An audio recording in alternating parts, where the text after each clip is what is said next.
Now go. So it's been a long journey. I've been fortunate enough to get to work and make a living at it. I've gotten to travel all over the world. It's been up, it's been down. I've wanted to quit many, many, many times. I never have. I've just kind of hung in there. That's had its own cap. I'm sort of in an interesting time right now of trying to explore, like expand the horizon with this gray hair. And That's platinum blonde, by the way. That's not gray. it's a hairdresser and once said no, she called it Arctic blonde. Yeah, Oh, it's platinum blonde. It's So awesome. No, this is awesome. awesome. I was dying it for a while in this game of like trying to be something. I was like, just stop, just fake it. And it was so, it was Yeah, I don't know. I got it. After the entire story, we're talking about your hair. So, That's what it boils down to. Anyways, those are kind of the broad strokes. There's been a lot of other crap that's been in there, of course. oh my God, and bro. life stuff, and but here we are. Let me ask you a couple of questions. There's Yeah, a couple of things. You were at UCLA for 4 years? 4 years.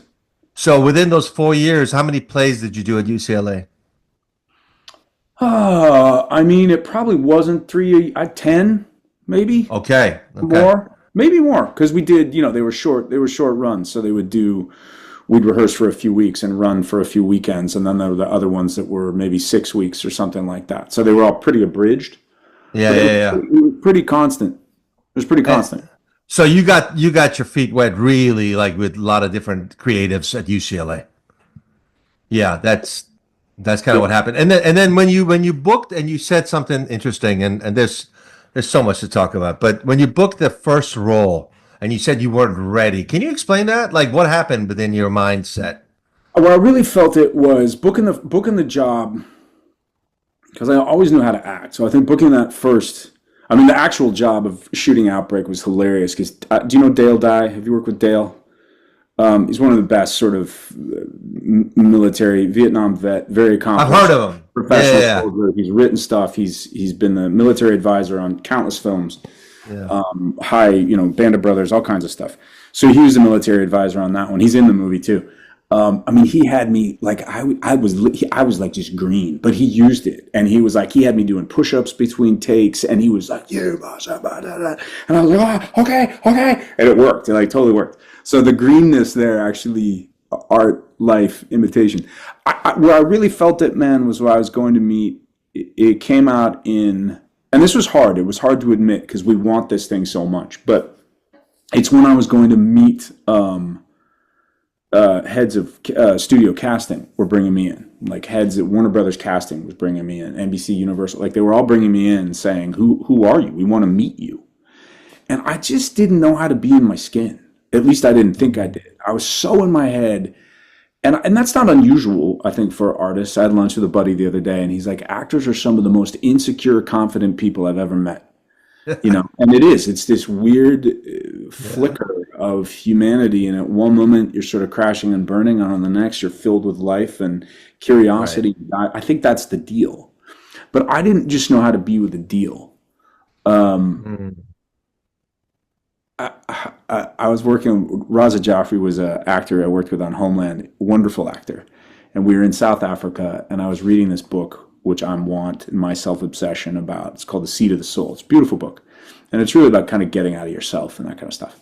And I'm sitting there and I'm reading it at this beautiful hotel in Cape Town, and Raza comes up. He's wonderfully curious. He said, "What are you reading?" And I told him, and he had this genuine about getting out of and better and stuff. And he was great. He kind of paused, really genuine, no criticism, and he goes, "Isn't the point is that we are kind of crazy?" And it just Mm. like it really shifted my idea of again what it means to be a creative. I'm trying to be with all that stuff. I don't know if I want to get. I mean, I need to get out of it so I don't lose my mind and I stay sane and maintain mental health in this deal. And I'm really intrigued by that. But also part of that is being able to just kind of because all of that works in a character, right? All of that can Yeah, play yeah, when you're playing a character means we're playing humans. We're not playing perfect humans. We're playing right. humans that we all connect with, means we're imperfect, we're wild, we're this, we're that, we're hypocritical, we're full of shit. That's what we all relate to, even if we don't think we do. That's the shit. Right. So, Absolutely. I just didn't know. The short answer, you won't get those from me. Was I just really? I remember going. God, I was going into these meetings and I was like wearing like a suit. I was like, thought I needed. I was treating it like an interview for a bank, And I think they were like, and maybe they were like, oh, that's interesting. But I just didn't know how to just wear. I could have walked. You could Be yourself. just be yourself.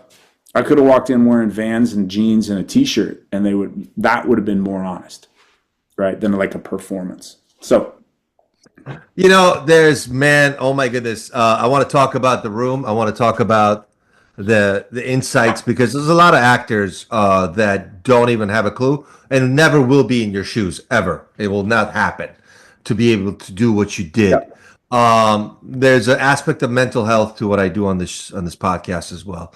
So the one thing I'm going to ask you before I get into the room is, you mentioned mental health, and you have had, how many credits do you have to your name right now? I don't know, a lot.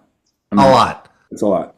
A lot. So when guys like yourself do a lot of work, there's a certain thing that comes with the territory. And I think, like you said, insecure or very confident or everything else. How do you handle the downs of the journey? Because it's not always ups. And I hate to bring this up, but that's the truth. How do you handle that? No, I think I've sort of been thinking about, like, especially like how to help other actors and from a coaching perspective. And I'm more intrigued. It's not so much teaching about acting, because there's a brutal truth here that you may get it or you may not. And that's just kind of the deal. And that's harsh. But I think there's kind of a thing. So and that isn't as black and white. I remember reading Carl Malden's, dating myself, but Carl Malden, can't help it. Carl Malden's autobiography. And there was a lot in there. What I remember, one of the things that really stayed with me was he said, get a hobby. And he's like, I don't care what it is. I don't care if it's gardening. I don't care if it's martial arts. He's like, I don't care what it is. But his point was saying, have things in your life that keep you buoyant, intrigued, engaged, in love, that aren't this. Because this is don't jump in the pool and bitch about being wet. Like, if you're going to do this dance, you're kind of picking it. Now, you may feel like you don't have a choice. Cool. I kind of didn't.